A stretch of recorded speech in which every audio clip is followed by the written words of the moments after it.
my great joy to introduce Tom. Let me just welcome you. Thank you so much, and big round of applause. Dear friends, sisters and brothers, sons and daughters of God, I am filled with joy to be among you again today, to share with you, to be in the same energy field as you, to burn with you as we try to move away from the inauthentic to the good, the true, and the beautiful.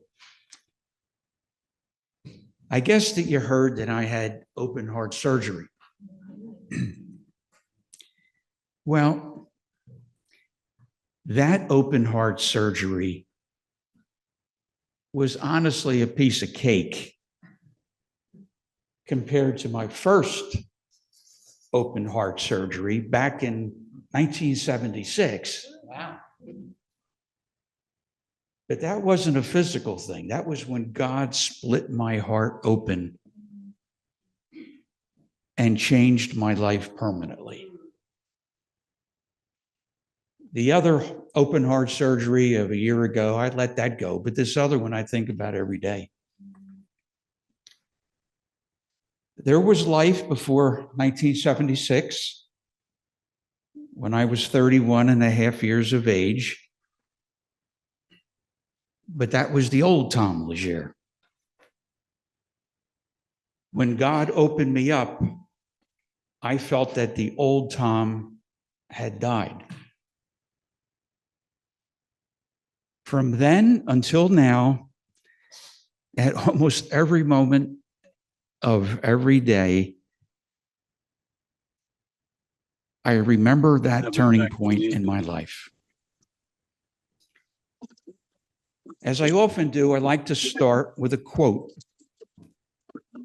and then listen to a piece of music to set the mood and open up the heart. First, the quote, one I'm sure that everybody here is familiar with, by Ralph Waldo Emerson. The road's divided in a wood. Oh, I love this poem. I sit here? took the road less traveled by. For our musical piece, I have chosen a song about a hotshot. Not a bad person, but an ego-centered young man who still had much to learn. Like me at 31, all full of himself, who thought that he had all the answers. On the outside, already by then, a man of God to the world, but I knew nothing about God. When I was 25, I was ordained at St. Peter's Basilica in Rome. And I remember laying down on the floor in a cruciform manner, asking myself, what am I doing? Somehow I was attaching myself to a life of service to the church, but I did not know who God was on a firsthand basis. And so the song for today is about somebody like that who was young and had so much to learn. This song was first sung by a group called the Eagles, sung here masterfully by Linda Ronstadt. It's called Desperado.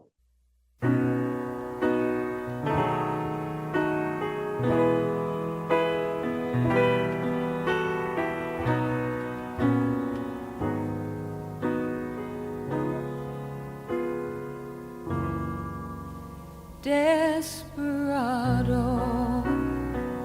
why don't you come to your senses? You've been out riding fences for so long now. Oh, you're a hard one, but I know that you got your reasons.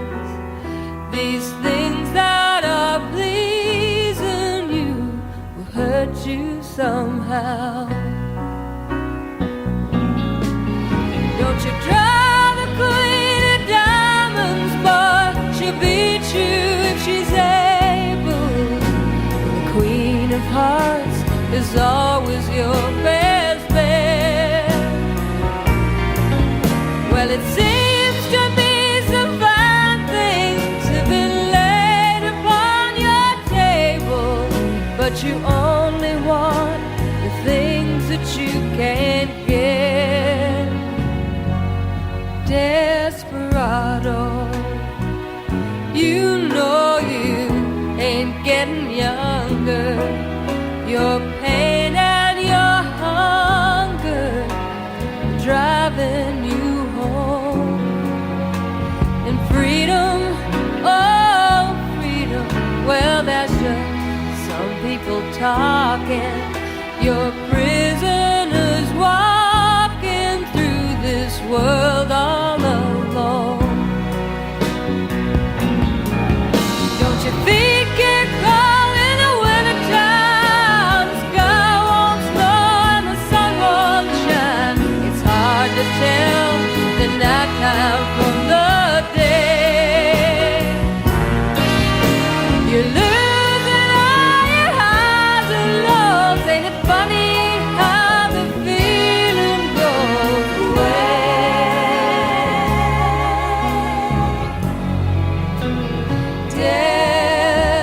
Desperado, why don't you come to your senses? Come down from your fences. Open the gate. It may be raining, but there's a rainbow above you. You better let somebody love you. Let somebody love you. Let somebody love you before it's too late.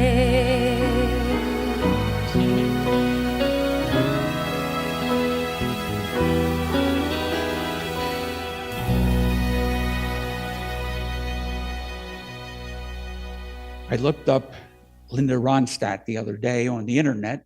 She's still with us, 79 years old. And she looks like the typical person going through a checkout line at a supermarket. Nobody would notice who she is. But she was a troubadour for many of us. She made her contribution, as each one of us hopes to do. The first 30 years or so of life are not typically dedicated to a conscious relationship with God. That needs to be said. And even though I had thought about becoming a priest back when I was 10 years old, my aspirations were never really about God. I just thought that becoming a priest was something that I might be good at.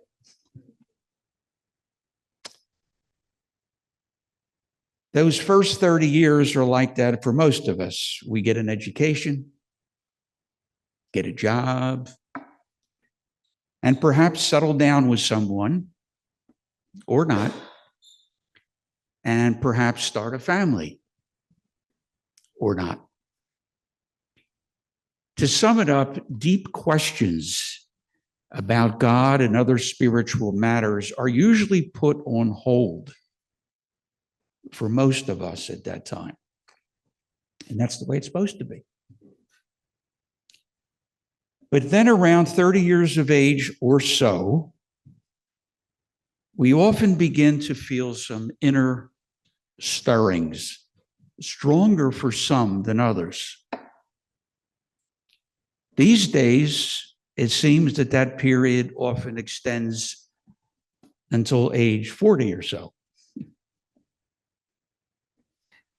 But the big four mystics, Moses, the Buddha, Jesus, and Mohammed, along with many women mystics, were all around 30 or so when they began to feel their inner stirrings becoming stronger and stronger. There's a long list of individuals from various cultures and religions who have gone through the same thing. It's the hero's journey. It's universal. Of course, some folks are just wired differently. Their egos just stumble along the same at 70 as they were at 20. What they learned in Sunday school or in various religion classes is enough for them. They never really questioned anything that they were taught as children. They might have a PhD in electrical engineering, but they still believe in a literal Adam or Eve. Go figure. That's not us. We're among those who are wired to question and not just to swallow everything in a literal sense. At a PTA meeting when I was a freshman in high school, my religion teacher told my mom that she was worried about me. Why? My mom asked. Thomas asked too many questions.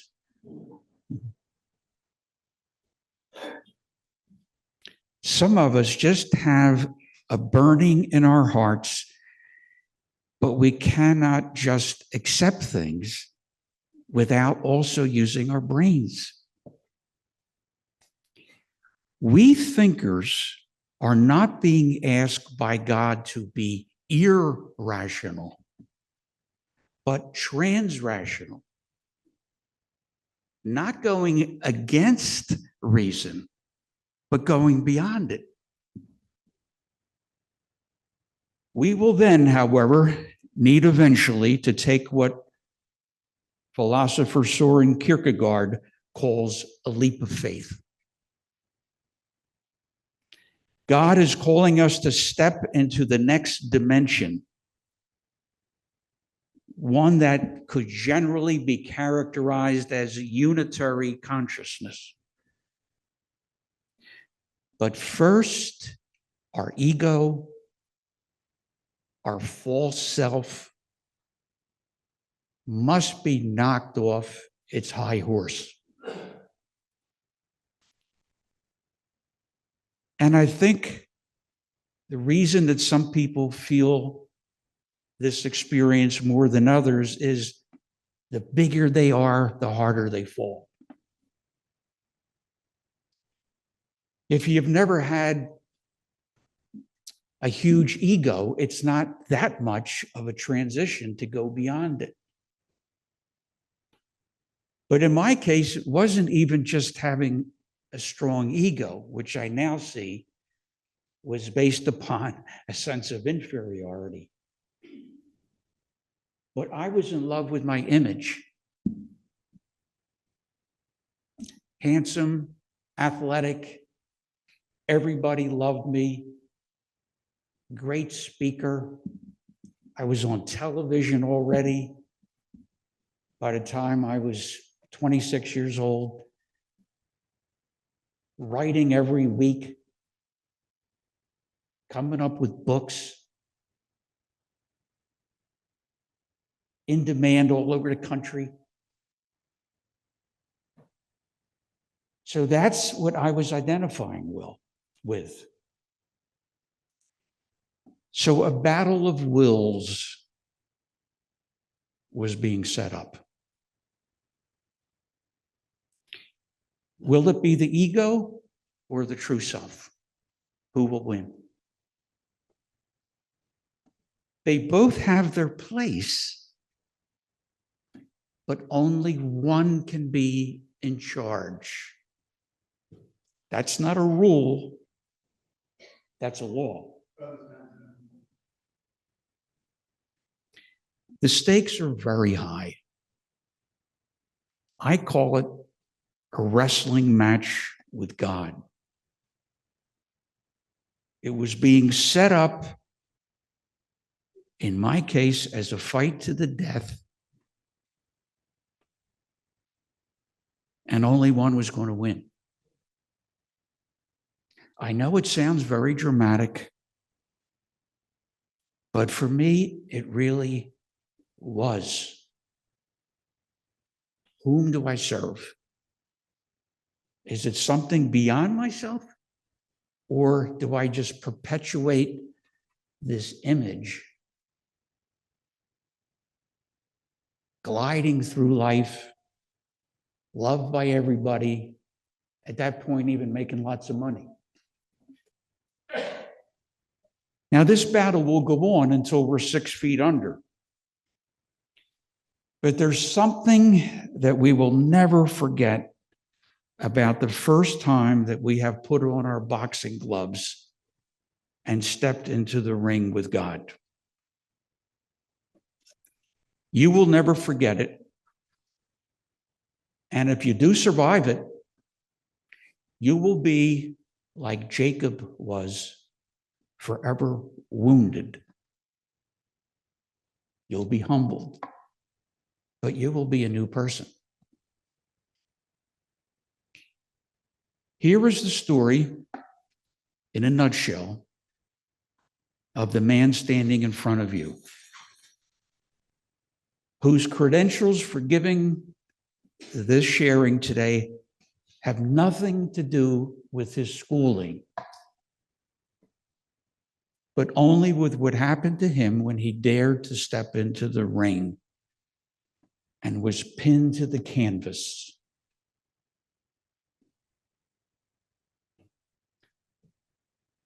And had to say, I surrender. It began consciously for me on my 30th birthday, that exact day, when I could not get out of bed because of excruciating back pain. I had never had back pain before, but this was undeniable. This back pain, I later understood, was a result of a psychosomatic illness, not an imaginary illness, but a pain that was being caused by being tied up in knots by an inner conflict. Preaching about God, but having no firsthand experience of God in my life. In a sense, living a lie. A kind of functional atheist. This was God's first attempt to pin me down. The back pain would continue for me, and this is only my journey, for a year and a half until I was 31 and a half years of age. Our friend Carl Jung says that if the soul is not listened to, the stakes and the pain will keep getting greater and greater. That was to come about for me in the guise of a full-blown deep depression. Never before And never since have I ever had a bout of depression. I am more wired to be anxious rather than depressed. But for this 30-day period, and I'll explain what that was about very shortly, I was positively wallowing in the swamplands of the soul. Ah, yes. How did this 30-day period come about? It's a long story, but here it is in a nutshell. I had asked my bishop to allow me to study for a master's degree in spirituality. He reluctantly agreed, but first he said he needed to tell me what he actually thought about me. He said that he found me to be arrogant, immature, and abrasive. I still remember those 3 words. Secondly, he said that he was insisting that I take a 30-day retreat before I studied at a place of his choosing. This 30-day retreat had not been a part of my plan or my request. Embarrassing, but I was thinking of the master's degree as just another feather in my cap, another credential to enhance my ever-growing popularity.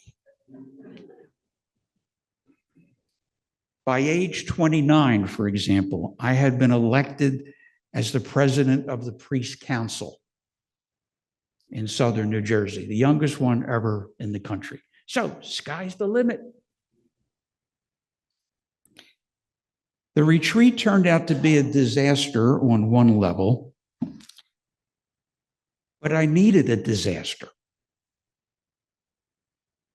not another feather in my cap. I needed a total demolition job on my ego and my persona, and that's what God gave me. Nothing during those 30 days helped me relieve my inner pain, not even physical exercise, the one thing that had always worked in the past. Now I would take a 3-mile run and I still felt like a firecracker that was ready to explode. Rock bottom came next. A temptation to commit suicide that overcame and almost overwhelmed me. One night, I walked down to the lake at the retreat house and felt myself being called to walk into the water and drown myself. Me, this hotshot, know-it-all, already television personality, was seriously contemplating suicide. Obviously, I did not go through with it, not sure why. But I later kind of invented a word that described what God was really wanting me to do. Not commit suicide, but egocide. At absolute rock bottom, at this point, I was ready, finally, to surrender. Not out of anything noble on my part, but because finally God had pinned me in this wrestling match that I never saw coming. I remember getting down on my knees. That was an important step for me. and just admitted that I was helpless to whomever or whatever was out there. When I stood up, believe it or not, my back pain was gone. Just like that. That's not a miracle. It's just a healing from my arrogant belief that my ego was in total control of anything. When I stood up, I also now immediately knew myself as a child of God, just like all of you are, set free from fear. I left the 30-day retreat pretty much at that point as a broken man. I then went on to Fordham University to commence my studies, where I encountered spiritual teachers who helped me understand what had happened to me. I remember sitting down on the front steps of the dorm next to Brother David Steindelrast and said, I'm going to explain to you how I'm feeling right now. If you tell me that this is good and I can trust it, then I will. But if you tell me differently, I'm going to have to check myself into a mental hospital. I know, very dramatic. That Tom Legere project had gotten me through 31 and a half years. From that point on, even though there were lots of blanks that still needed to be filled in, I was a new person in the spirit. Oh, my poor bishop. I'm sure that he regretted allowing me to follow my dreams because he had lost me to God. He didn't know what to do with me. What happened after that is a topic for another day, but I did stay in the ministry for another 17 years. But there you have it, the story of one man who wrestled with God, was defeated handily, but went on to what my step-granddaughter once called me, the happiest man in the world. So I guess you could say that I ended up winning big time, but only after losing the fight of my life.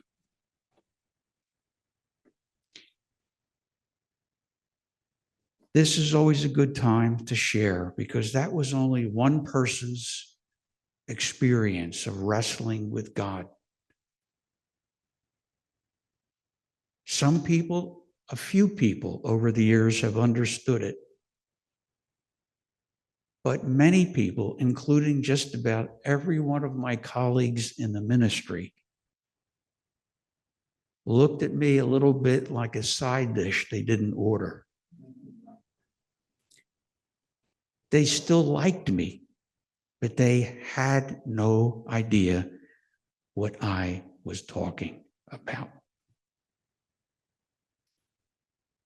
Many of you, I'm sure, feel in some way analogous to that, like strangers in a strange land.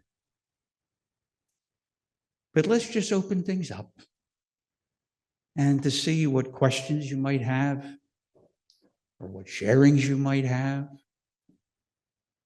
And let's see what God might stir up here among us.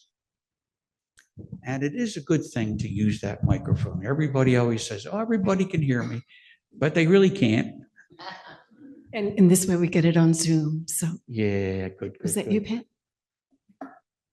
So, who might be moved to either ask a question, a clarification, or perhaps share something about their experience? I see some hands going up. There's one in the back, comes next. This gentleman. I was raised evangelical, and specifically Mennonite. And what you described is what they teach as being born again. Of course, I think very few of them understand what Exactly. it means, Exactly. because, at least for myself, it was a disaster. Mhm. I wouldn't wish it on my enemy, Mm-mm.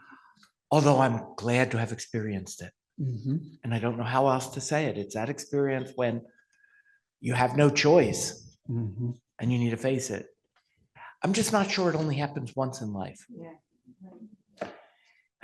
Yes, you good know- point. In fact, that might be, beautiful point. That might be one of the greatest of all illusions. To think that it happened at a certain point in life and that's it. No, they call it a liturgical cycle for a reason. Every year, the earth goes around the sun one time, and it's almost like every year we are offered the opportunity to sink deeper into the mystery of God. Very good point. And at the time I thought, well, I kind of have it, which I did in a way. I was at least free from fear. But as the years have gone by, I'm amazed how it never ends. I'm now 80 years of age, and I remember almost every 10 years thinking, okay, I think I have it here. At 40, at 50, at 60, at 70, and it's still coming through me. And I'm still surrendering in ways that surprise even me. I'm like almost watching what's happening to me. Even now, I'm shocked. So there is no end. So rather than the image in the scriptures of Jacob's ladder, which is kind of hierarchical, maybe a better image is that of Sarah's circle, in which we're just dancing around. And every time we're growing just a little bit, right? We don't see it. But as long as we keep surrendering, there's no limit. Thank you for that one. There was a lady in the back. She might have had to run out for a second, but who else is there? Okay, who's next then? There we go. Thank you, Roz. Mhm.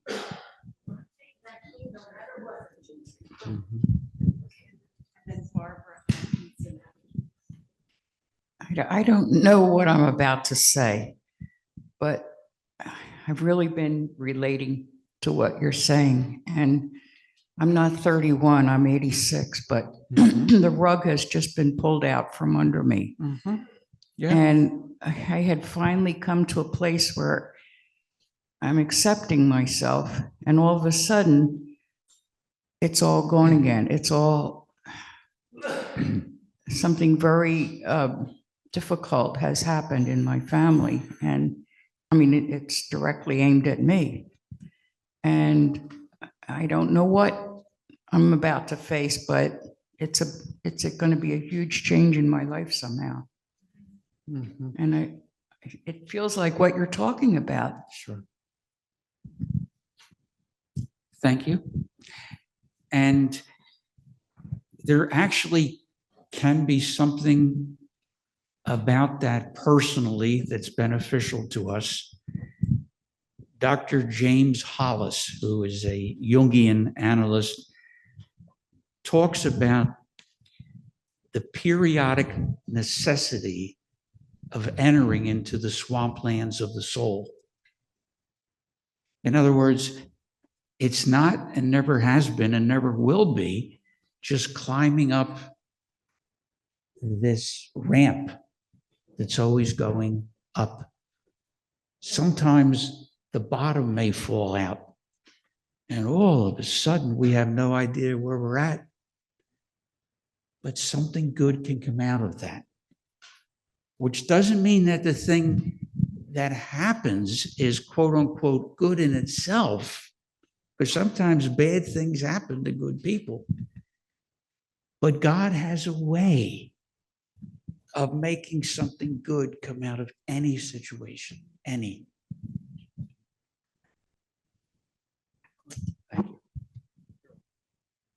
Tom, Yes, I think I followed most of what you said. Yeah.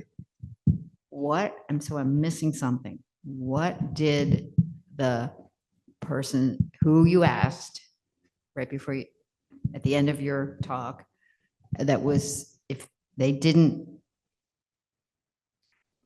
help with some clarity, you would have to check yourself in. Mhm. What did that person say?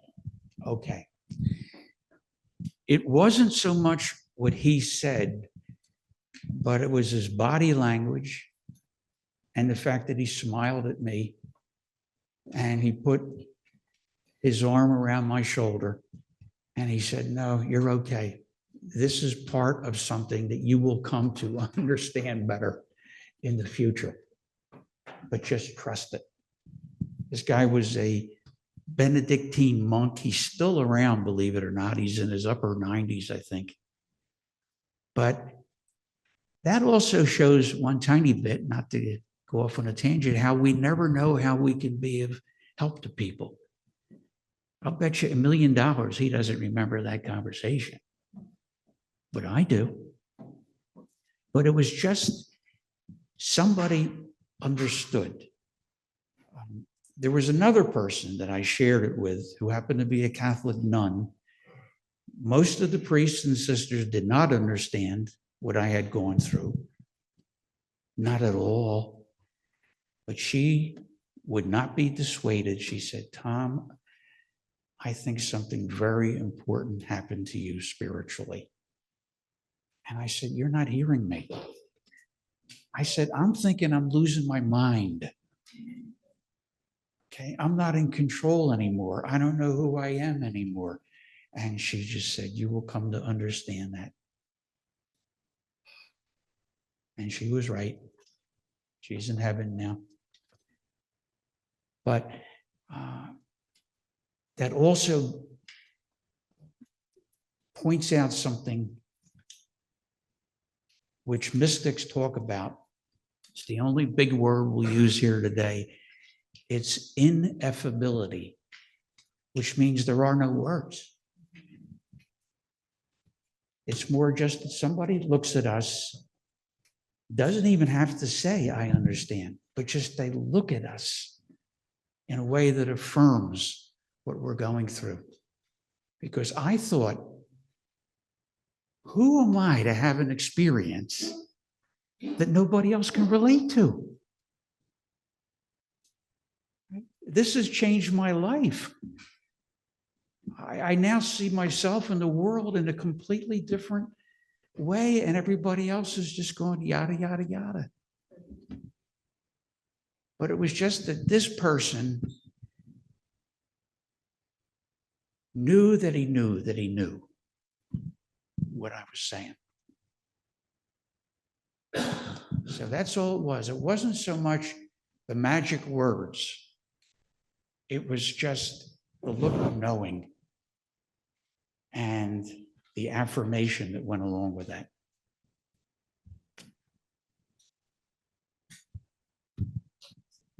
Yeah, no, I was just.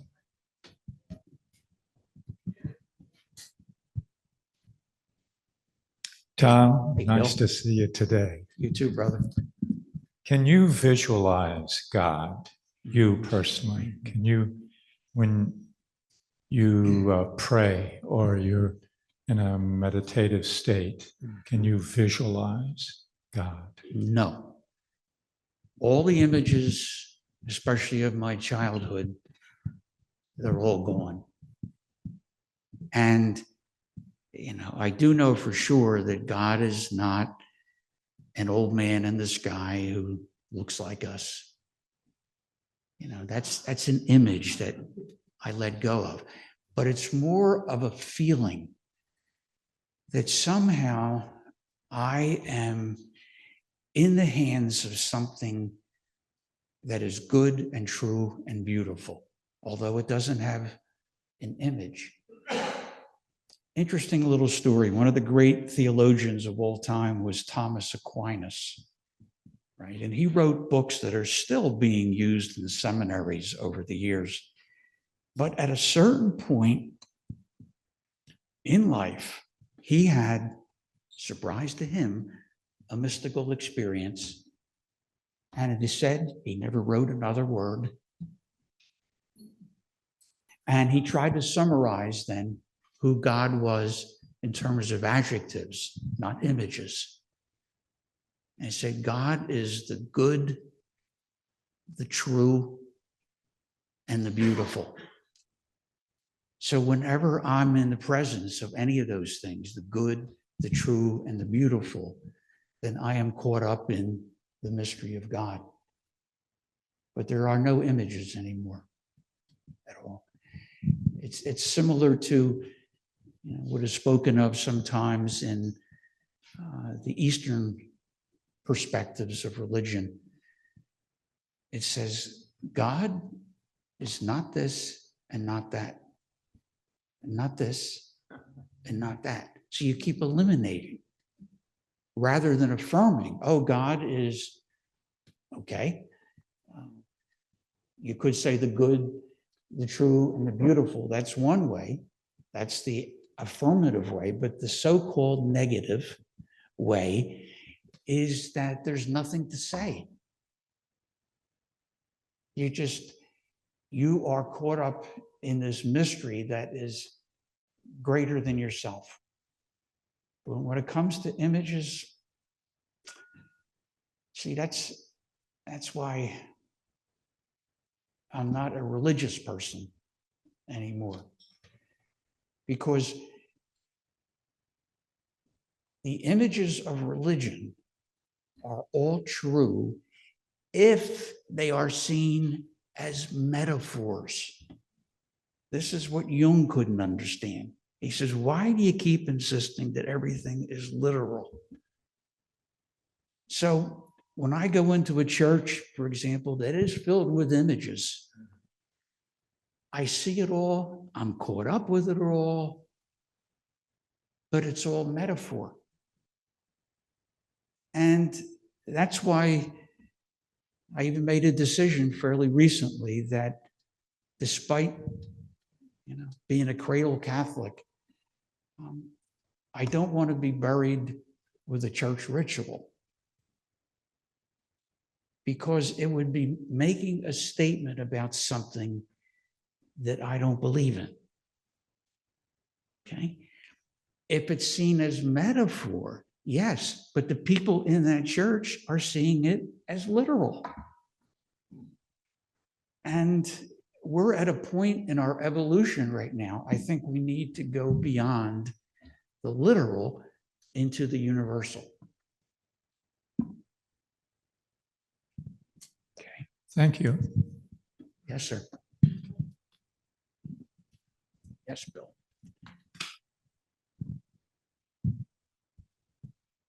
Joe. Hi. Hey, you remembered my name. Of So nice course. to see you. Likewise. So I've always told you that you're a Sufi. I know it.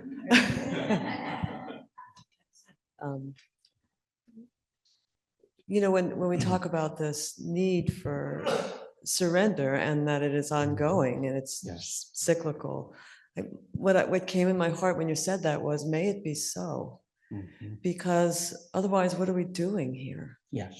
What are we doing here? Yeah. This is a journey back Mhm. home, and It is. yeah, that's all. Although, but I also say to you Mhm.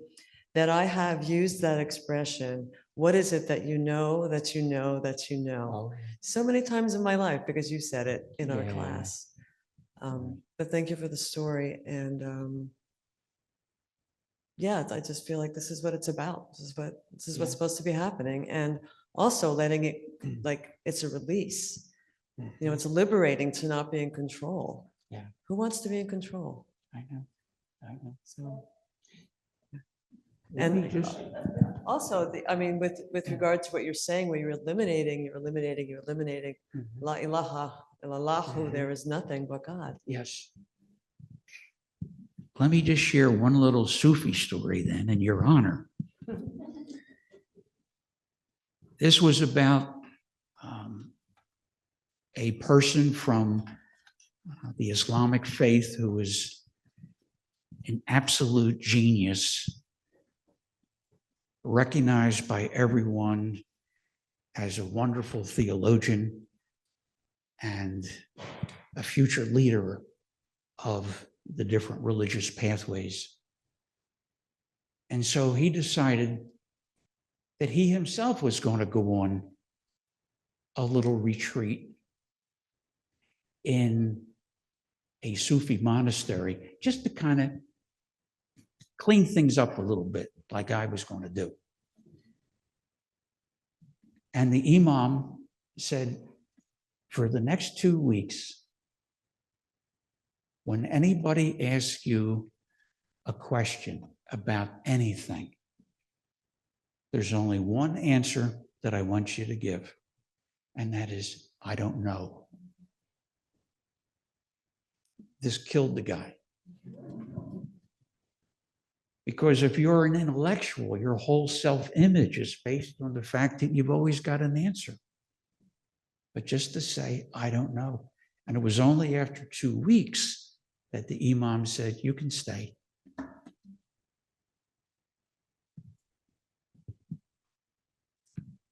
And that lady in the back, do you still have a question or not? You in the red? Nah, okay. And there's somebody right behind you too, right? This is a Tom, thanks for student. telling the story the way you did. Mm. I don't know what this is worth, but I can relate to what you're saying. Yeah. And I think I'm among others here who can relate to what you're saying. And you're a good teacher, a very good teacher, and you've had good teachers. Yes. I'm thinking of some of the people that were at Fordham while you were there. Tremendous teachers. And the bottom line, I guess, is that we are living in this ineffable mystery. Yes. And we do experience beauty, truth, and goodness. Yes, we do. And that's to be celebrated. It is. Thank you. Thank you. Yeah. And nobody can stop us from having those experiences. See, even in the midst of chaos around us, it's okay to smile. It's okay to laugh. It's okay to have joy. It's okay to stop and see something beautiful or be amazed at the truth of something you've just read. We are free, and amazingly, even though the world is shattered in so many ways, and that's true, I do see amazing things still happening more and more at greater frequency. A simple little thing like this little gathering here today. 75 years ago, it couldn't have happened because it wasn't doctrinal enough. There weren't enough pat answers that were being given. It's allowing for people to question and come up with their own insights. So in that sense, it's a wonderful time to be alive. Gene Houston, who was another one of my teachers at Fordham, and you're right, Ray, I had the best. My poor bishop had no idea who my teachers were. He thought I was going to be getting a bunch of stodgy old Jesuits up there who would talk some sense into me. But the person running the program was way ahead of his time and explaining all those things. But we are at a time in which this is like one of the axial periods, I think, of our opening. I mean, the first one was, with Buddhism and Judaism, and then later with Christianity and Islam. But now it's as if we are at the precipice of the stage of Holy Spirit, of God found within us. Ooh, you want to scare fundamentalists? Talk about that. Now, do they have a point? Yes. If you confuse the true self with the ego, then that's true. It's just an echo chamber. You're not learning anything. You're not growing. You're just talking to yourself. But if you have the true sense that the answer lies within and you contact that source of wisdom, my God, what a blessing. What a sense of freedom. And people are experiencing that more and more. Yes, Bev. Oh, no, right there. My old friend. Hi. My name is Gail. I used to be addicted to this church. And I mean, I couldn't get enough of it. This church saved my life. I came in here at a pivotal point. Yeah. And I can't thank Pebble Hill enough. When Bill was sharing about what an image of God, the first thing that popped into my head was a song by a folk performer called I think Billy Jonas, and he actually performed here. And the name of this song is "God Is In," and it's adorable. The song is adorable, and he goes on to list everything that anybody could possibly think of, and it's beautiful. It is a beautiful song. So I appreciate that memory. When people ask me how I'm doing, I somehow want to say, I don't want to say I'm living the dream. It's not exactly it. Believe me, the dream is not what's going on out there. That's not my dream. And, but I do say I'm living the mission. Yes. And I have gotten to the point in my life, and I too, depression, my whole existence before the age of 46. I was 46. That's how long it took me to get it. And I didn't do it myself. My body gave me a jolt in the middle of the night. And I jumped out of bed. It was bizarre, but it was beautiful. And it was right after that I started coming here. And right after that I found sobriety. And so I added the 12-step program to my, to my list of healing modems. And actually, I'll be celebrating 20 years coming up. I can't believe it's been that long. I know. It's hard. Yeah, it's really hard to believe how much I have changed. But I do find myself taking the message of this church and of you, Tom, because you were one of my teachers and you made a huge, huge impact on me. And the 12-step program and everything else I've fit in there. I mean, I have a shaman that I use. I just do all kinds of stuff. And it seems like everything I do is toward the mission. I don't even choose to do something that doesn't have something. We do have that choice. And it is such a beautiful feeling. Yeah. It is. And I'm so happy and so grateful to be one of the people that managed to jump that ego hurdle. I don't know. It was a gift. It was a gift. And so I'm not going to waste it. I'm not going to try to analyze it. I'm just going to be grateful and use it.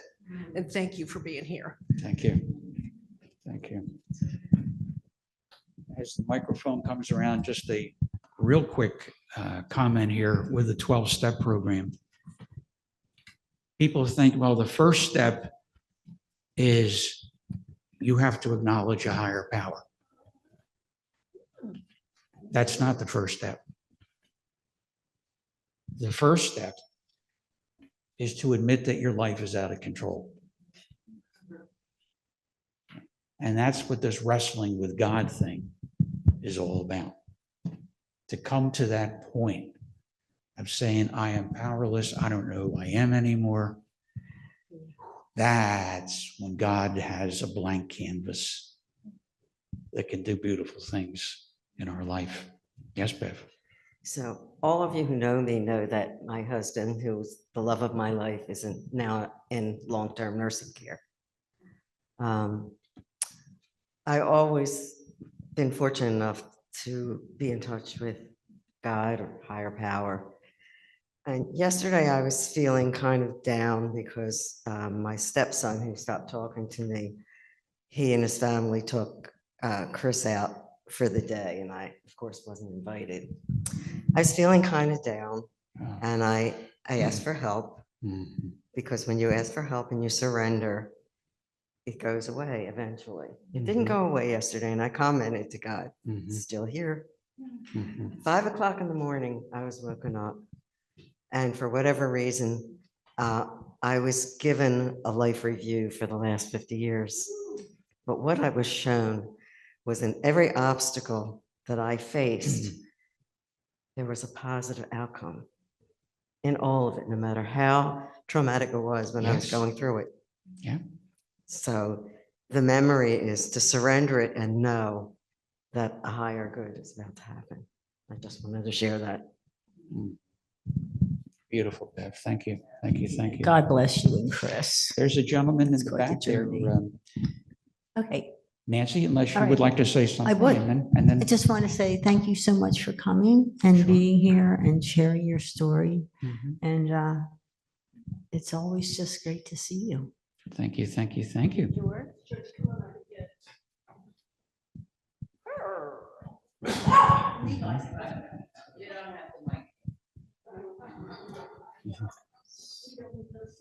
Go ahead. So, would you say that the essence of your wrestling with God changed? So in other words, part of what you said was you need to surrender. Yes. Your life, you're not in control of your life, set your ego aside, and that can be wrestling with God's version of that. But also my question essentially is, did your focus of your wrestling change? So in other words, like maybe after going through that, you started to think about, does God exist? Is that part of wrestling with God? Or am I not living up to God's expectations? Is that also an aspect or a type of wrestling with God? Okay. Okay, gotcha, gotcha. During that period, it was just about control. In my late 20s, I remember I was in my room in a rectory, and a colleague came in and he said, "How you doing, Tom?" And I said to him, "Pete," I says, "everything's under control."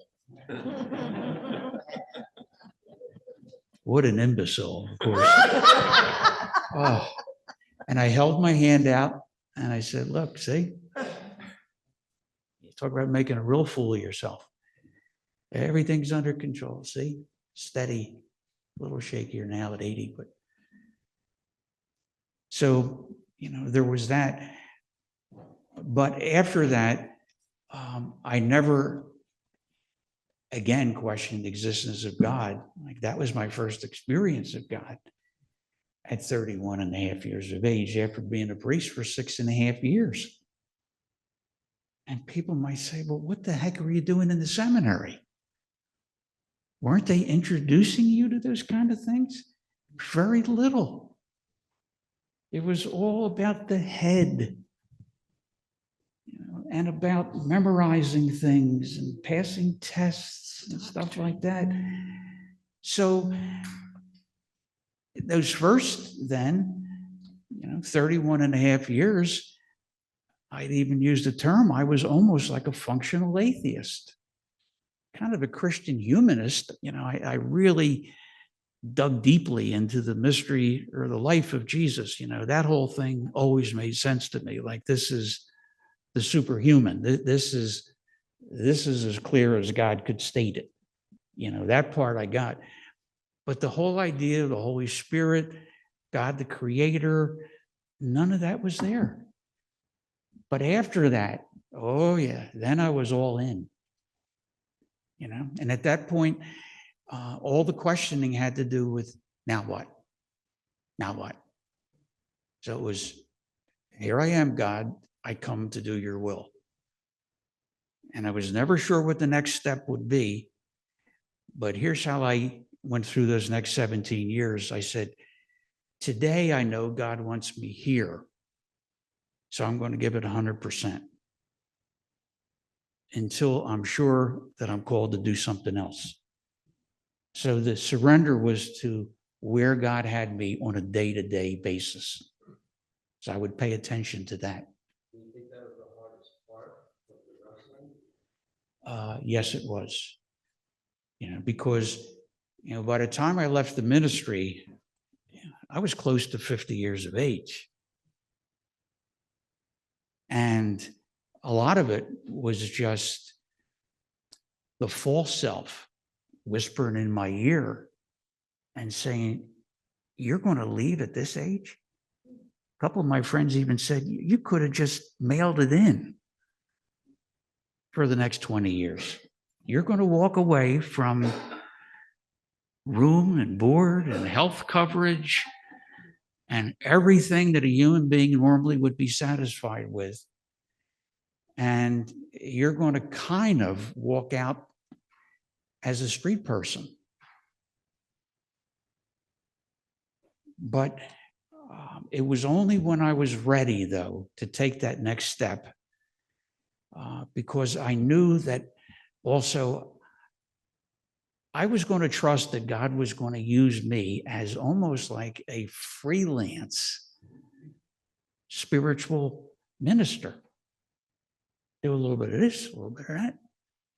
And somehow for the next 25 years, you know, I was able to make it happen, and I never questioned it because it all kept working out. But, you know, I'm sure my dad and mom went, oh, you know, he's walking out at this stage. He's walking away from a pension. They figured out a way not to give you a pension if you left before you were 70. Even though that's not just and all that kind of stuff, they figured out a way as a way of holding people in. But, you know, there was a time then when I walked into the bishop and I said, I'm done. It was a different bishop by then. And he kind of tried to bribe me a little bit. Well, you know, we can make you a pastor, you know, you're old enough to do that. And I said, you don't understand what I'm saying. Well, why do you want to leave? And I said, I want to leave for the same reason that I entered. I thought it was what I should do. And he just shook his head. I wrote him a long letter. I don't think he listened to a word I said, but because his well-being and his security was wrapped up in me being wrong. And never bet on somebody going with the truth if their security is going to be threatened by it. So that was a daily thing, and I wrestled with that. But then finally, I just said, this is it. You know, I've tried to make this thing work for the last 17 years, and they just kept putting me off and putting me off. And then I said, all right, this is it. I'm just going to step out in faith, like Soren Kierkegaard, that leap of faith that God is going to use me. And I'm not going to get a job up in Trenton, you know, working in an office up there. No, I wanted to still be a spiritual teacher, but unaffiliated. And, whew, man, it all worked out. Still doing it. Can I ask you a kind of a practical question? Sure. So I'm imagining I don't know to what extent you were in a diocese as a priest or whatever, but Yeah. I want to know how the priest of the 7 years before versus the priest afterwards for another 17 versus Tom now, when you're at the bedside of a dying person. Mhm. How did the message change over those phases of your own understanding? Yeah. Very different. And that was part of the reason, again, for me moving on, because the message that the person would expect to hear from me was not the image or the message that I was going to feel called to give. So I felt maybe it's just being more honest, with myself, to kind of say, I can't say those things that I said before. All that imagery and all the rest of it, it could be made to work if it was a metaphor. But everybody around you is all saying, no, it's all literal. That's why poor Carl Jung had to finally give up. He just said, you folks are in love with an image. He said, your whole religion could change if you could see everything as a metaphor. And nobody could buy that. So, now I can give examples and, do a wedding and a funeral. And, I don't have to end it with through Jesus Christ our Lord or something like that. Nothing wrong with that, but I see it all differently, bigger than that now. Oh, no, it's all about love at that point. Get ready for the welcoming. Get ready for open arms. Get ready for a God that's going to tell you, well done, my faithful daughter or son. That's all it's waiting for you is the light. Yeah, none of the other stuff. Danny.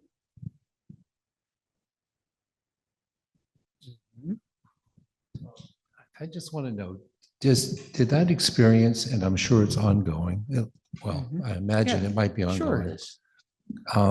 Does it help you to show up when things are difficult? Like Mary Magdalene showed up at the cross, the whole thing.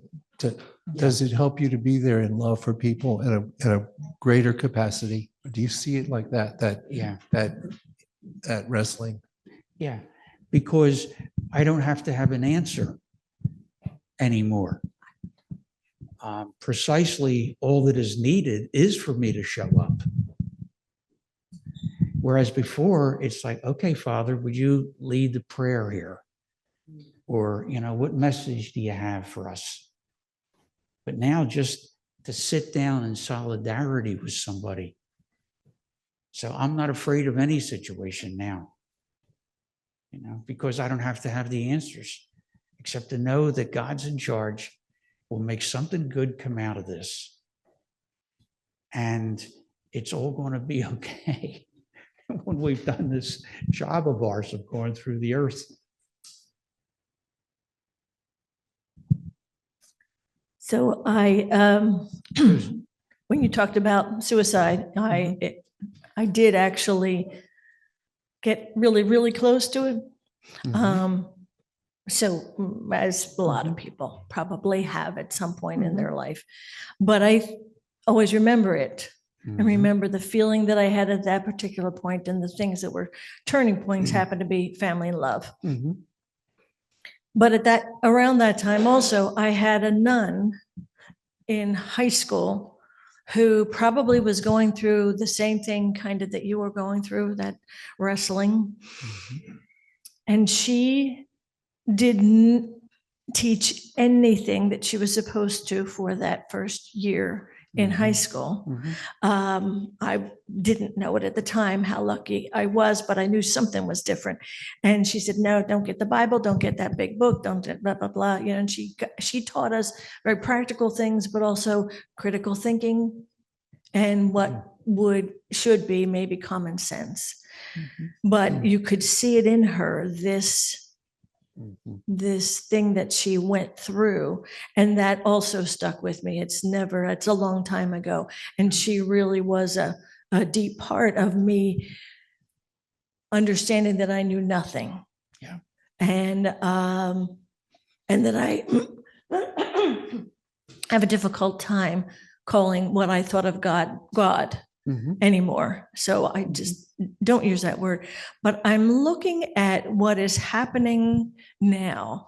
And with everything being, let's say, just broken down, changed for, well, what we don't particularly like, but I realize they're all pinned.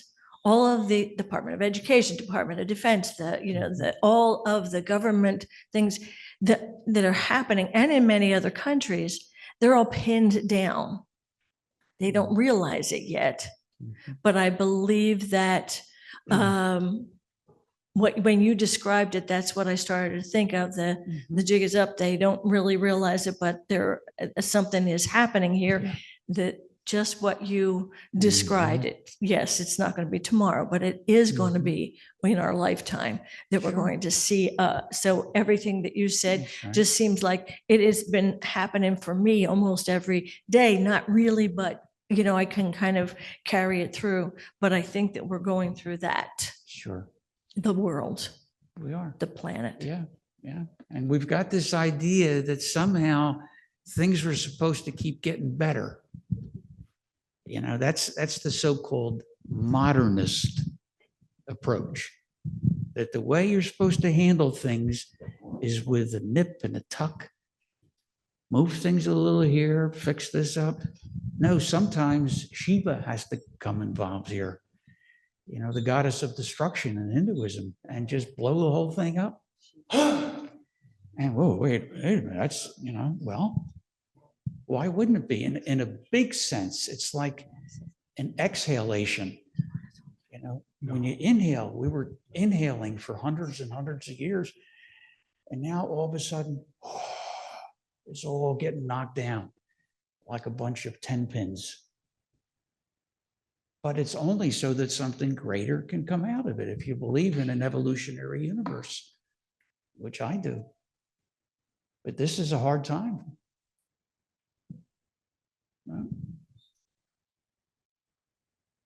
Okay. Yes, ma'am. Well, we heard a lot about wrestling. Yeah. Do you still dance? I was a little young for bandstand. And Roz, I'm sorry, I forgot my bobby socks, but so do you still dance? Oh, I do. Yeah. Oh, okay. No, I absolutely love to dance. I think, my wife quakes every time we go to a wedding reception because she's, oh no, don't make a fool of yourself out there. But no, I've always been that type of person.